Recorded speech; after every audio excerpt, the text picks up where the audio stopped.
Voltaire decía con mucha razón que quien es capaz de hacerte creer en absurdos también es capaz de hacerte cometer atrocidades. Y a pesar de que vivimos en una era en la que posiblemente en una hora viendo nuestros celulares recibimos más información que nuestros abuelos en todas sus vidas, irónicamente no estamos mejor informados que ellos. ¿Por qué? Ponen a pensarlo, camaradas, nunca en la historia habíamos tenido una oferta de medios de comunicación tan amplia. Medios digitales, prensa escrita, semanarios, cadenas televisivas, radiofónicas, redes sociales, internet, todo tipo de plataformas, etcétera, etcétera, etcétera, etcétera. Las enormes capacidades tecnológicas de las que gozamos hoy le han permitido a los medios de comunicación hacer llegar su mensaje a los rincones más aislados del mundo, les han permitido abaratar los costos de los receptores de dichos mensajes, con lo cual nunca como antes habían tenido un poder y una influencia como lo han tenido hoy, ¿no? Y sin embargo, muy a pesar de todo esto, tampoco podríamos decir que estemos informados, porque, como lo he dicho en muchas ocasiones, estamos sobreexpuestos, en el mejor de los casos, a la propaganda que nos dan esos medios de comunicación en forma de editoriales disfrazadas de noticias. Estamos sobreexpuestos y prácticamente somos consumidores cautivos de, entre comillas, noticias que tienen una clara orientación ideológica, que tienen un sesgo político, insisto, en el mejor de los casos, y en el peor de los casos que son abiertamente mentiras, ¿no? La influencia de estos medios de comunicación no nada más se manifiesta en la capacidad que tienen para darnos una visión de la actualidad, sino se manifiesta incluso de manera más poderosa en la manera que han tenido de alterar la percepción que teníamos de procesos y acontecimientos históricos de primera magnitud.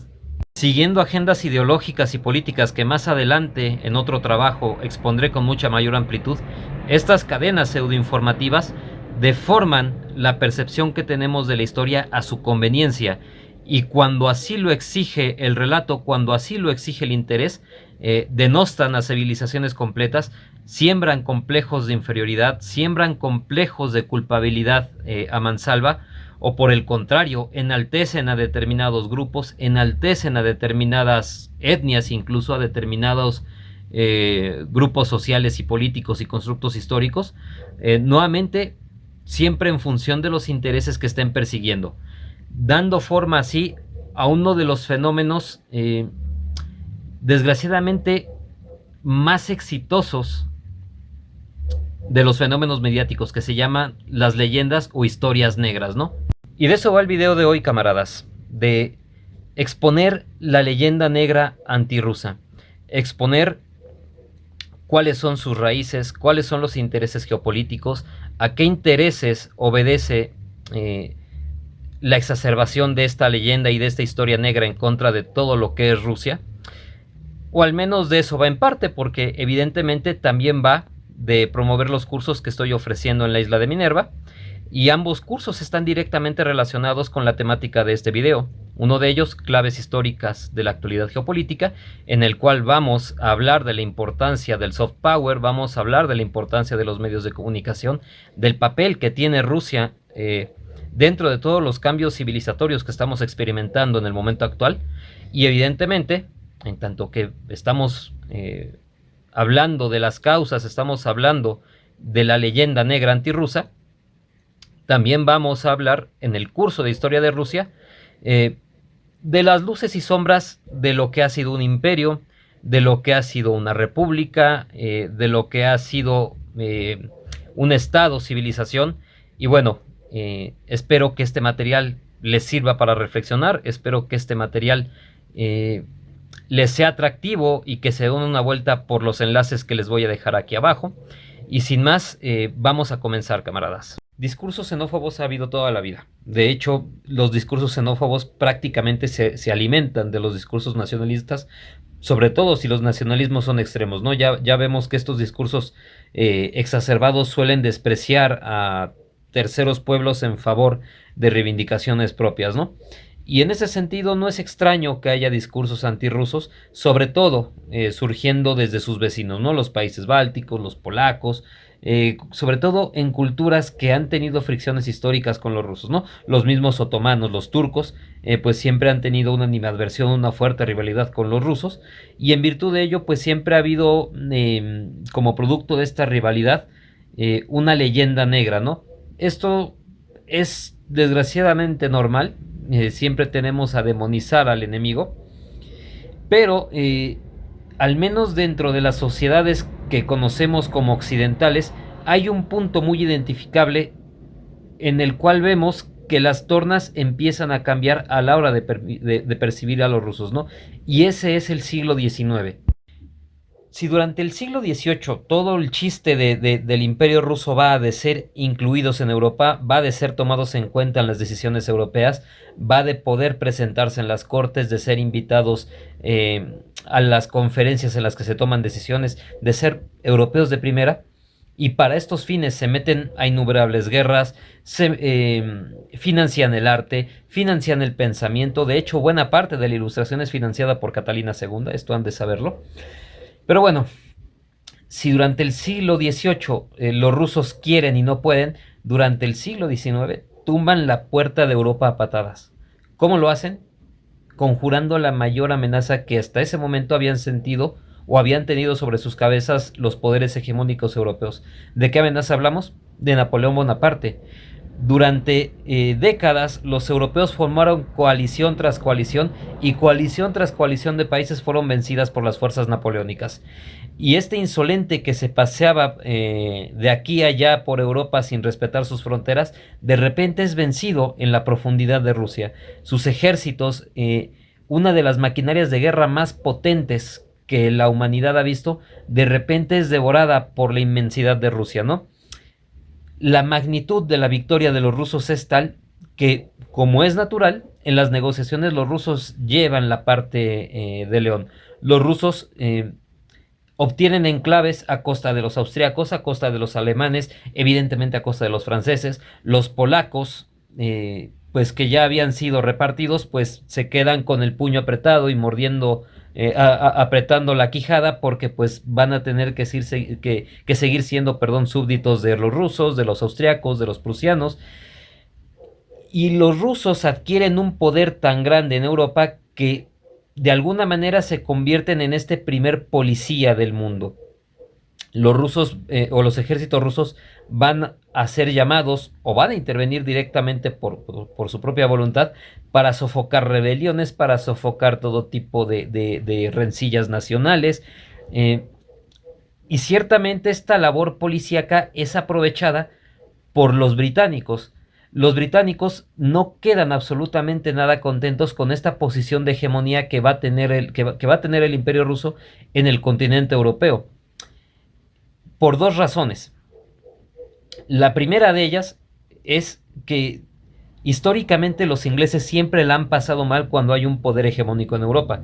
Cuando fueron los romanos fueron invadidos, cuando fueron los franceses estuvieron cerca de ser invadidos, cuando fueron los españoles de hecho fueron invadidos, y así sucesivamente. A los ingleses no les gusta que haya un poder hegemónico en Europa, y en virtud de eso siempre intervienen en las guerras tratando de que la guerra se tenga como desenlace una situación de equilibrio de poder, o que no haya un poder capaz de decidir por sí solo los destinos de Europa, ¿no? Sin embargo, en estas guerras napoleónicas, Inglaterra no lo había podido hacer. Inglaterra, aunque tenía la flota más importante del mundo, realmente poco y nada podía hacer contra el poderío del imperio ruso. Y eso nos lleva a la segunda razón, una razón geopolítica. Precisamente porque los ingleses proyectan su poder en el mar, no son capaces de someter a los rusos, que tienen, a diferencia de Europa, una enorme profundidad estratégica. Sí, podrás arrebatarles enclaves y territorios, pero realmente tienen mucho lugar hacia adentro hacia el cual replegarse, del cual tomar recursos materiales y humanos, contraatacar, expulsarte y devorarte, tal como lo hicieron con Napoleón. Y esto va a llevar a que muchos geógrafos, a que muchos militares, muchos teóricos del saber geopolítico en el mundo angloparlante desarrollen esta teoría del Rhineland y el Heartland. Esta teoría básicamente expresa que para las potencias talasocráticas, es decir, aquellas que proyectan su poder a través del mar, o al menos mayormente a través del mar, el Heartland es una extensión de tierra que comprende lo que hoy es Siberia, la mayor parte de las llanuras altaicas, gran parte del norte de China, la cuenca del río Amur, etcétera. Es decir, una profundidad en el centro de Asia tan vasta y valga la redundancia, tan profunda, tan metida tierra adentro, que es incapaz de ser dominada de manera efectiva y es capaz de abstraerse a la enorme influencia que tiene el dominio de los mares.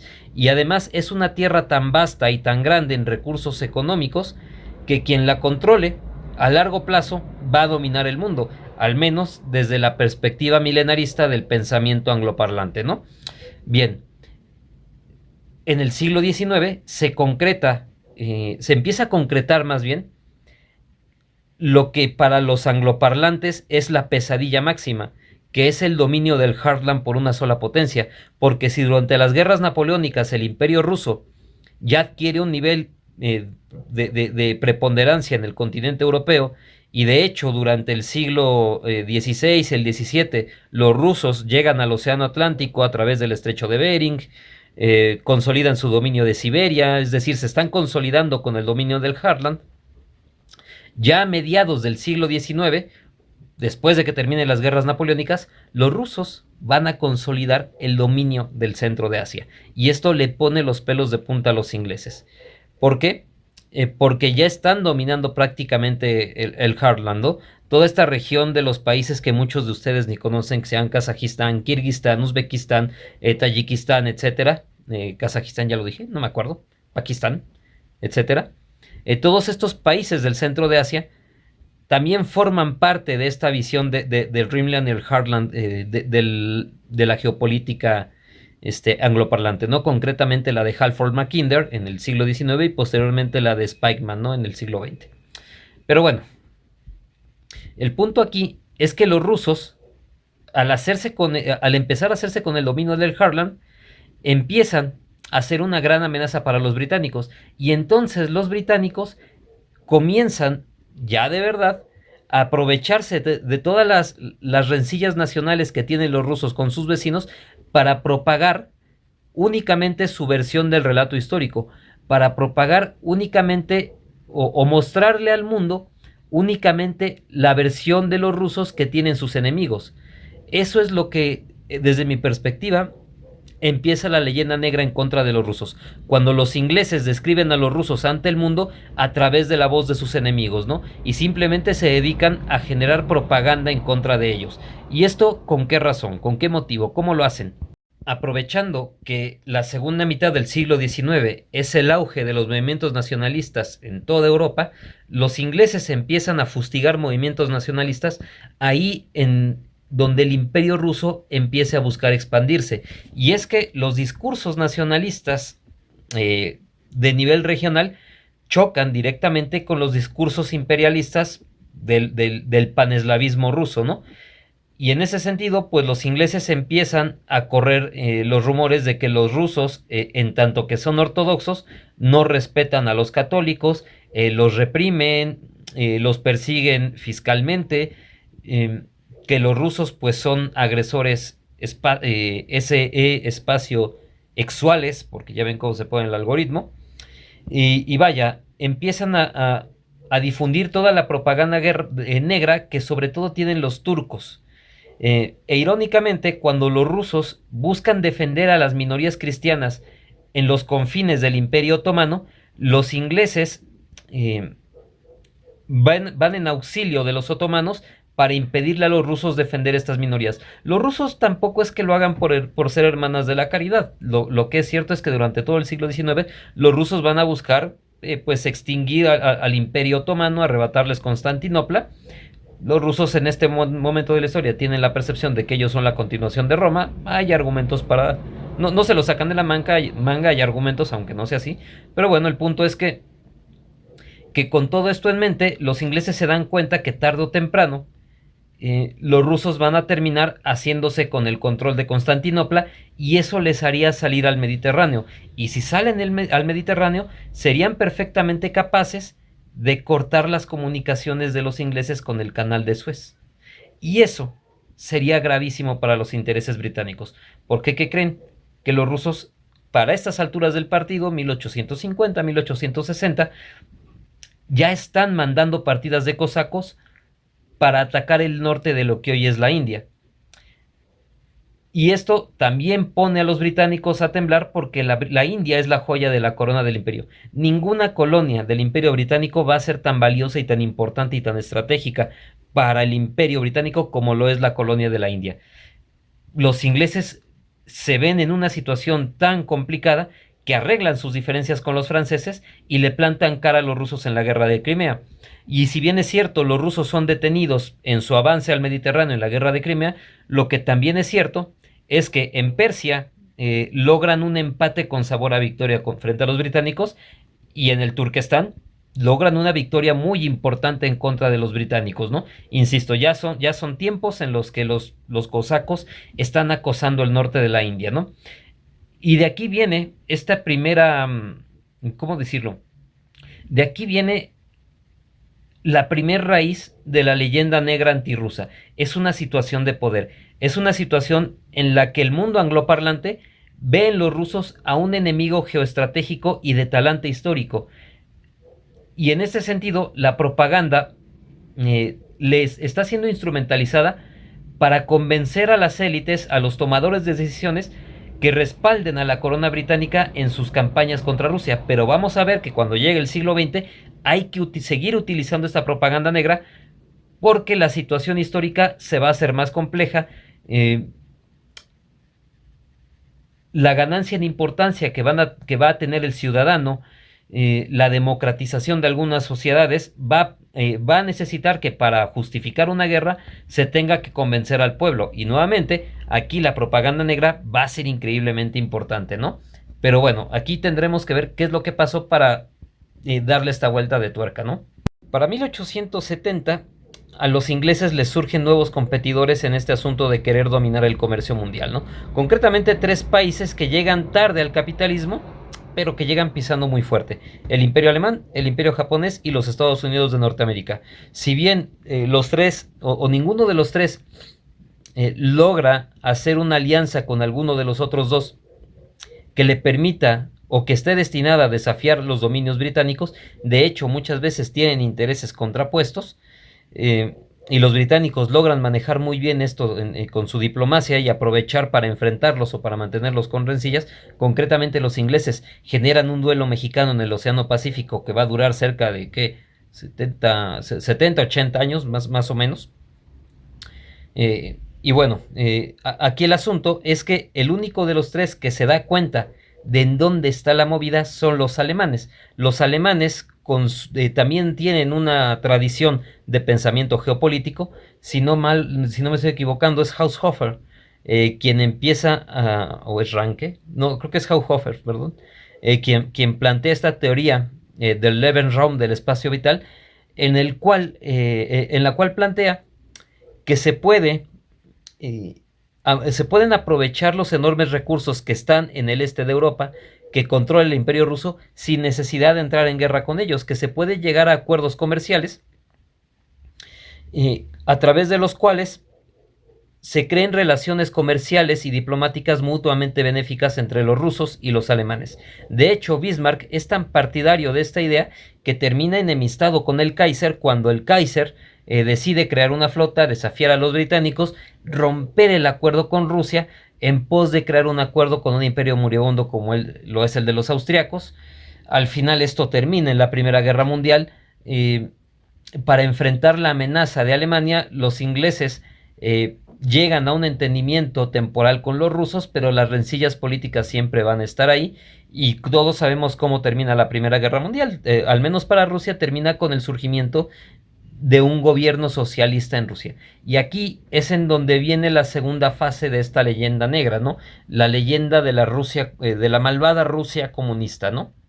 Bien, cuando el Imperio Ruso deviene en la Unión de Repúblicas Socialistas Soviéticas, a todas estas condiciones, digámoslo entre comillas, objetivas, de enemistad, de rivalidad política que tiene el mundo angloparlante con los rusos, expresadas en su control del Heartland, expresadas en la potencial unión que había con la economía alemana y las potenciales consecuencias que esto tendría, es decir, la capacidad, al menos potencial, de los rusos de salir a puertos de aguas calientes y a través de salir a puertos de aguas calientes de rivalizar con los británicos en el dominio de los mares, ¿no? Si ya existían estas amenazas, en el momento en el que Rusia deviene en un estado socialista, ahora se convierten en una amenaza ideológica y hasta sistémica. ¿Por qué? Porque el hecho de que exista un estado, al menos nominalmente controlado por obreros, perdón, el hecho de que exista un estado socialista, ya de facto, crea una alternativa al sistema actual. Y en tanto que crea una alternativa, le da a las clases obreras de todo el mundo un referente al cual poder dirigirse, al cual poder aspirar. Y esto provoca movimientos obreros en todo el mundo. La simple existencia de la Unión Soviética empodera a los movimientos obreros como no se tuvo una idea.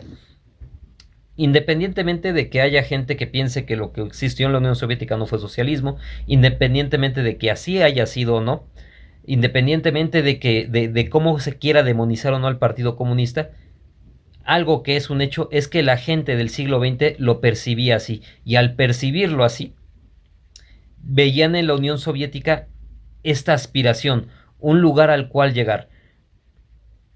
Y esto, insisto, empodera a movimientos obreros y desestabiliza internamente a un montón de potencias capitalistas, sobre todo a las más desarrolladas, que tienen clases obreras más numerosas, que tienen clases, por ahí unas pequeñas clases medias que bien podrían encabezar una revolución, y pues tenemos montones de revueltas obreras, movimientos sindicales, etcétera, etcétera, etcétera, ¿no? Bien, para poder enfrentar esta situación, Churchill, Winston Leonard Spencer Churchill, este personaje que es alabado ahí en donde pasa, en el libro en donde se le menciona, dice, hay que ahorcar al socialismo desde su cuna, ¿no? Y nada más firmar la paz con los alemanes, los ejércitos de los Estados Unidos, de Inglaterra, los ejércitos recién que todavía no se limpian el lodo de las botas de la Primera Guerra Mundial, son lanzados contra Rusia y son derrotados. Estadounidenses, japoneses, Legión Checoslovaca, alemanes, portugueses, franceses, ingleses, en fin, prácticamente todos los contingentes de toda la Primera Guerra Mundial se abalanzan en contra de Rusia. Miles de estadounidenses son tomados prisioneros y son canjeados como moneda de cambio para negociar el reconocimiento diplomático. En fin, Rusia se impone por las armas, nuevamente vence a una amenaza muy grave, y entonces, para minar la confianza y las aspiraciones de los grupos obreros dentro de las sociedades capitalistas, se empieza a demonizar todo lo que tiene que ver con la Unión Soviética, y se crean bulos como el del Holodomor, se crean bulos como el de la brutalidad de Stalin. Irónicamente, Stalin era el más moderado. Entre Trotsky y Stalin, Stalin era el más moderado, y aprovechándose de la sed de poder de Trotsky, aprovechándose de su ambición infinita, lo utilizan como el mayor, como el más importante agente antisoviético. Allá donde va Trotsky, va a hablar pestes de la Unión Soviética, y en tanto que va a hablar pestes de la Unión Soviética, lo reciben con los brazos abiertos. Lo corren porque allá donde va también provoca problemas con los movimientos obreros, con los movimientos sindicales, en fin. Aquí el asunto es que se intenta minar la imagen pública de la Unión Soviética sistemáticamente para desincentivar los movimientos obreros. Y de esto incluso existen nombres de gente, de encargados de prensa en los Estados Unidos, de políticos de alto nivel en los Estados Unidos, que abiertamente están contratando todo tipo de figuras disidentes, todo tipo de figuras antisoviéticas, antirrusas, llegando incluso, tras la Segunda Guerra Mundial, a acoger como refugiados políticos a todos aquellos partidos fascistas locales que alguna vez pelearon contra la Unión Soviética en la Segunda Guerra Mundial, en los Estados Unidos, en Canadá, en el Reino Unido, ponerlos como perseguidos políticos cuando todo el mundo sabía que habían peleado en la CSS, que habían peleado para el ejército alemán en la Segunda Guerra Mundial. Y bien, esto pues nuevamente con el fin de tener dentro de estos países gente que hable mal de la Unión Soviética, ¿no? Y esta, digamos que es otra vuelta de tuerca por la cual la Unión Soviética eh, es tan atacada, ¿no? Se le quiere restar absolutamente cualquier tipo de mérito en la Segunda Guerra Mundial, porque esta es otra razón de peso por la cual se hace una leyenda negra antisoviética. Porque tal como lo hicieron durante las guerras napoleónicas, durante la Segunda Guerra Mundial, los rusos, en su faceta histórica de soviéticos, son capaces nuevamente de vencer una amenaza que ningún ejército europeo había podido vencer. Una amenaza que los había derrotado a todos humillantemente y que nuevamente en la vastedad de Rusia termina devorada hasta los huesos. Y ese es el ejército alemán de la Segunda Guerra Mundial.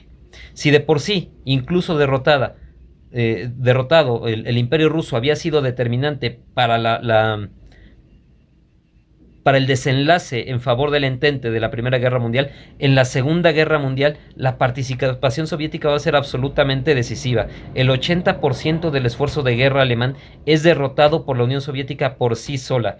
Y ya en muchos otros materiales les he demostrado que realmente la Unión Soviética gana por sí sola la Segunda Guerra Mundial, que ni todo el volumen de ayuda de los Estados Unidos y del Reino Unido concentrado al mismo tiempo hubiera sido suficiente para igualar el esfuerzo económico y militar soviético en una sola de sus grandes campañas como Bagration, como Operación Urano, como la Batalla de Moscú, como el cruce del Dnieper, etcétera, etcétera, etcétera. Realmente el esfuerzo económico y militar soviético deja al esfuerzo angloparlante como minúsculo y hasta ridículo. Y bueno, en este sentido, nuevamente se crea una imagen muy peligrosa, porque los ciudadanos del resto del mundo han visto que solamente la Unión Soviética, que solamente una economía socialista fue capaz de detener a una amenaza de semejante entidad. Y entonces empiezan procesos de descolonización en todo el mundo que empiezan a arrebatarle una por una a las antiguas colonias de las metrópolis en el Imperio francés, en el Imperio británico. Muchas veces sí son movimientos nacionalistas los que los llevan a cabo, esto hay que decirlo, pero también muchas veces son movimientos socialistas quienes encabezan la lucha y quienes más temprano que tarde van emancipando a sus respectivos países de los antiguos poderes imperiales, ¿no? Así las cosas, la influencia soviética se convierte en una amenaza importantísima en lugares tan estratégicos como el Medio Oriente, como el sudeste asiático. Eventualmente China se convierte en un estado socialista, y esto alarma como nunca a los Estados Unidos, porque los Estados Unidos en Spikeman son continuadores de esta teoría geopolítica del Rimland, del Heartland, y pues ven consolidada una amenaza gravísima, porque ahora no nada más el Heartland está unido políticamente en la Unión Soviética, sino que ahora tiene potencialmente salida al mar a través de China, ¿no? Y esto, insisto, pues es una amenaza gravísima. Los Estados Unidos juegan muy bien sus cartas, logran separar geopolíticamente o al menos políticamente o distanciarlos diplomáticamente al menos a los chinos y a los rusos. Ahí Kissinger anota un golazo, eso hay que admitirlo. Pero bueno, el punto aquí es que esa es otra de las razones por las cuales se empieza a hacer propaganda negra en contra de la Unión Soviética. Es importante para mantener a los procesos de colonización o de neocolonización intactos, porque esto también los Estados Unidos se van a aprovechar de la descolonización, pero se van a servir de la neocolonización, y es necesario arrebatarle cualquier tipo de mérito que tenga la Unión Soviética. Y no nada más en el campo militar, que ya es importante, el negarle a un pueblo este orgullo de vencer a una amenaza como el fascismo ya es importante, pero también se empieza a crear una imagen de que los soviéticos son incompetentes, de que son alcohólicos, de que su tecnología no sirve para nada, porque pues también hay una competencia comercial, también insisto, hay una competencia ideológica en la cual pues una sociedad socialista o comunista no puede estar por encima de una capitalista en modo alguno, ¿no? Pero cuando vemos quienes acaparan el medallero olímpico, cuando vemos los logros soviéticos en la carrera espacial, cuando vemos que los soviéticos tienen avances tremendos en la medicina, en la metalurgia, son líderes de producción de todo tipo de materias primas, de bienes industriales, etcétera, etcétera, etcétera, pues, insisto, hay que vilipendiar, hay que destruir esa imagen de alguna manera, y lo único que resta, pues es decir, se logra a costa de los obreros, se logra a costa de una policía secreta increíblemente invasiva, increíblemente brutal. Las cárceles están llenas de presos políticos, pero pues resulta que cuando los archivos de la Unión Soviética se desclasifican, proporcionalmente hay más presos políticos en los Estados Unidos que en la propia Unión Soviética, hay más condenados a muerte en los Estados Unidos que en la Unión Soviética, pero pues de esto nadie dice nada, ¿no?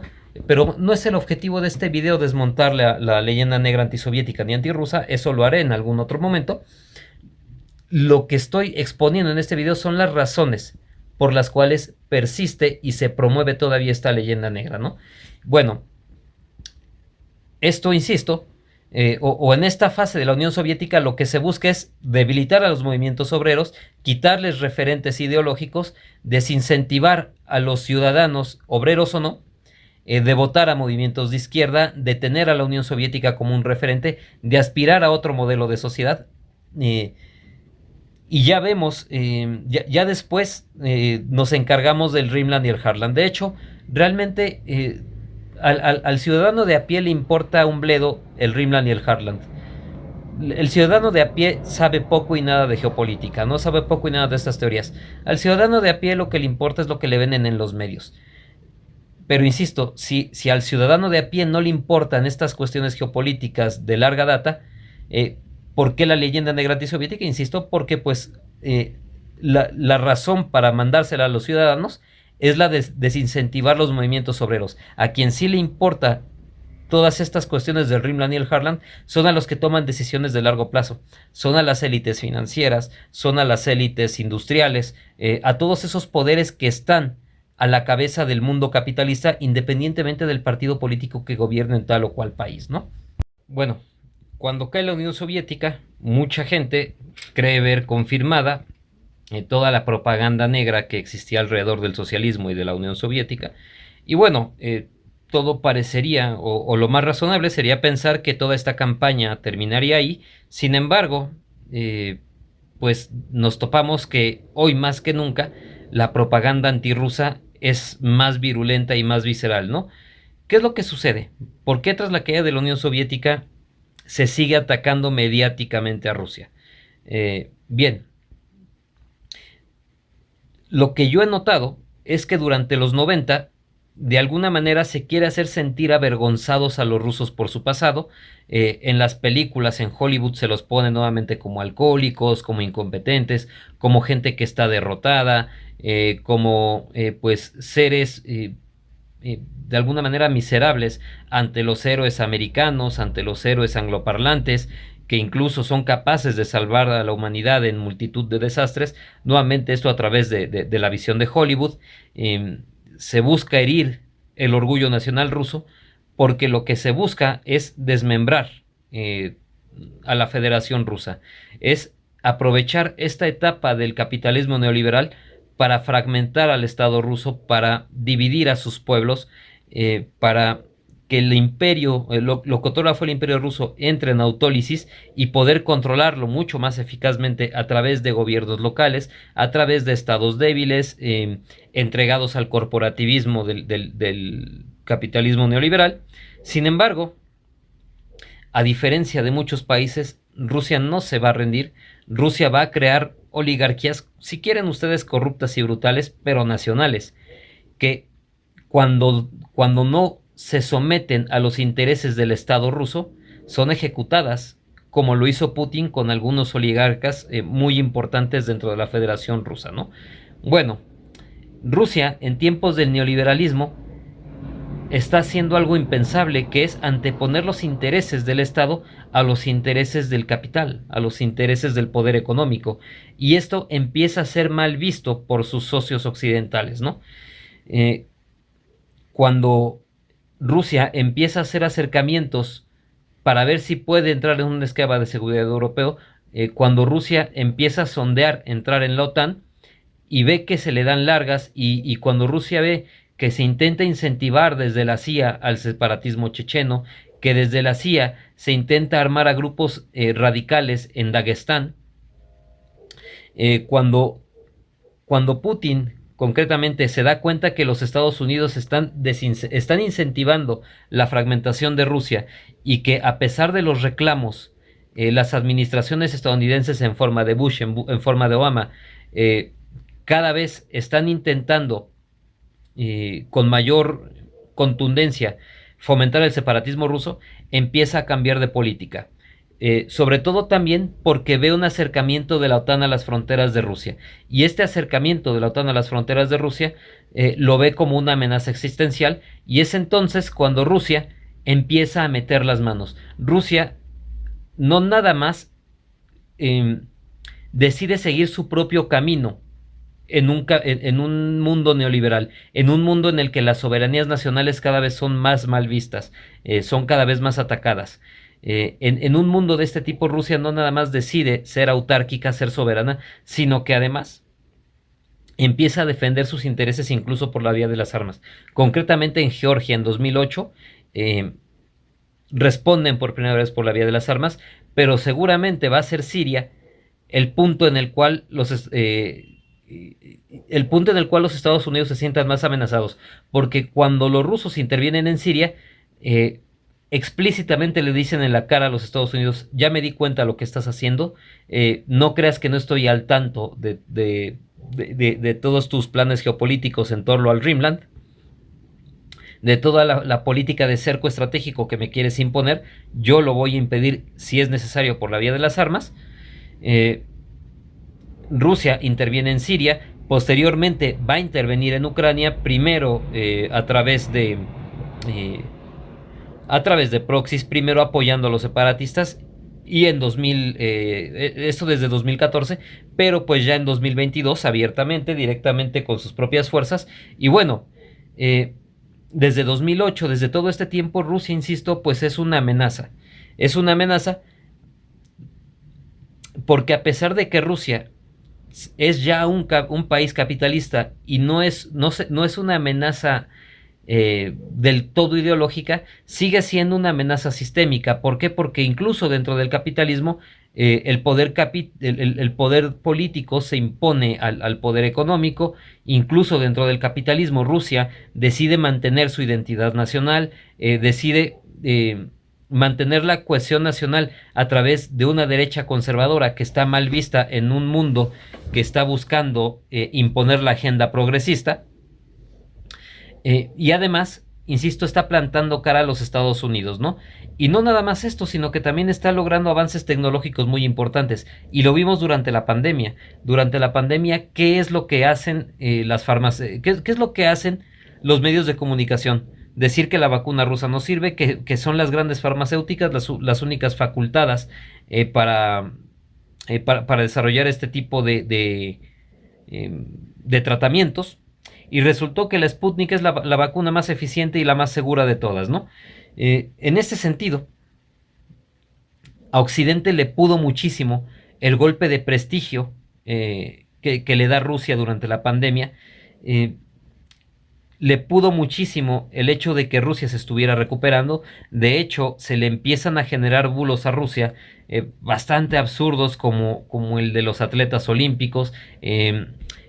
La verdad es que Netflix y las plataformas de streaming también han tenido muchísimo que ver. No es extraño que Netflix sea propiedad de los Obama. Pero bueno, el punto al que quiero llegar es que Rusia sigue siendo una amenaza existencial. ¿Por qué? Porque en este sistema en el cual están buscando controlar a los ciudadanos del mundo, homogenizarlos a través del ataque a las identidades nacionales, nuevamente ver el ataque al lenguaje, ver cómo se incentivan movimientos migratorios descontrolados, cómo se está buscando provocar guerras de género, en fin. En un mundo en el que las identidades nacionales están siendo diluidas por el corporativismo capitalista, Rusia se convierte en un baluarte del antiguo nacionalismo, se convierte en un baluarte de los valores tradicionales, se convierte en un baluarte de las instituciones que todo el mundo pues ha conocido desde siglos atrás, ¿no? Y en este punto de la historia, Rusia es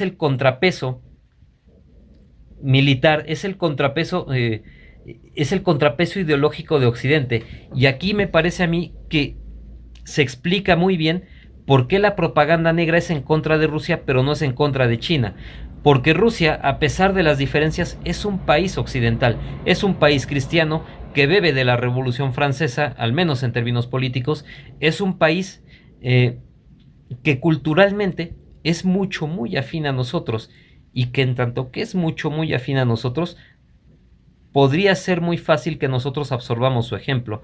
Nosotros no podemos absorber un modelo chino porque no tenemos la mentalidad de los chinos, no tenemos sus instituciones políticas y económicas. Nosotros, para los Estados Unidos, para el corporativismo capitalista occidental, China no es una amenaza ideológica, es un competidor económico, eso sí, y también hay motivos de peso para atacar a China por la vía económica, pero no hay motivos para atacar a China por la vía de la propaganda, porque saben que el modelo chino no tiene manera de pegar en las sociedades occidentales, pero el modelo soviético sí, porque los soviéticos también son occidentales, porque los soviéticos son culturalmente mucho más afines a nosotros eh, que los propios chinos, ¿no?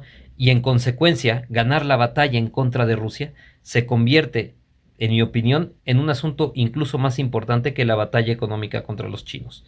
Y es así que vemos que a Rusia se nos muestra como el país autoritario, como el país pobre, como el país derrotado, el país fracasado, que no ha hecho nada en la vida, aun cuando de Rusia ha surgido lo más eximio de la literatura, del arte, del deporte, movimientos sociales, teorías políticas. Rusia ha transformado la humanidad más que ningún otro país de lo que conocemos como Occidente individualmente. Solamente España ha tenido el peso en el Occidente moderno, o ha tenido el mismo peso en el Occidente moderno que la propia Rusia. Desde el Imperio Romano, ningún pueblo, ningún estado había tenido un peso tan importante en la construcción de Occidente como lo han tenido los rusos, y sin embargo, de ellos solamente se pondera los aspectos negativos y francamente propagandísticos en boca de sus enemigos de su devenir histórico, ¿no? Pero bueno, yo lo dejo por aquí, camaradas. Me parece que, insisto, el objetivo de este video, que es dar los motivos por los cuales se tiene esta propaganda negra, ha sido cumplido. Y bueno, espero que les haya resultado interesante, que les sea de utilidad. Más adelante vienen otros trabajos en los cuales, insisto, voy a analizar el papel de los medios. También voy a hablar de geopolítica de Rusia, en fin. Lo que me gustaría que me ayudaran muchísimo es a compartir los flyers que están en la descripción. Recuerden que pues los cursos para mí son muy importantes, no tanto en términos económicos, sino en términos de capacidad de difusión. Me harían un gran favor, insisto, si comparten mis flyers, si recomiendan mis cursos, si pues acompañan este video con sus visualizaciones, con sus likes, con sus comentarios, con sus interacciones, compartiéndolo, en fin. Créanme que hacerlo cuesta bastante trabajo, y la única remuneración, al menos para un servidor, la más valiosa, pues es esa, la interacción, la difusión, ¿no? Bueno, camaradas, pásenlo genial, muchas gracias por la atención, nos vemos pronto.